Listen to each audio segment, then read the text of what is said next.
আসসালামু আলাইকুম। এর নিচে একটি T31 এই গাড়িটা এসি প্রবলেম নিয়ে আসছে।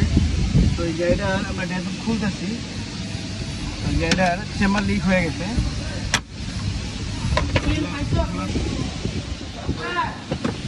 এই ডোরটা আমরা খুলবো। এই ডোরটা খোলার সিস্টেমটা হলো এইভাবে আপনারা চাপ দিবেন, এখানে লক আছে, এই যে সব লকের মাধ্যমে এই যে লক চাপ দিলে চলে আসবে। আর এখানে মাঝখানে আবার এখান দিয়ে একটু দিতে হবে।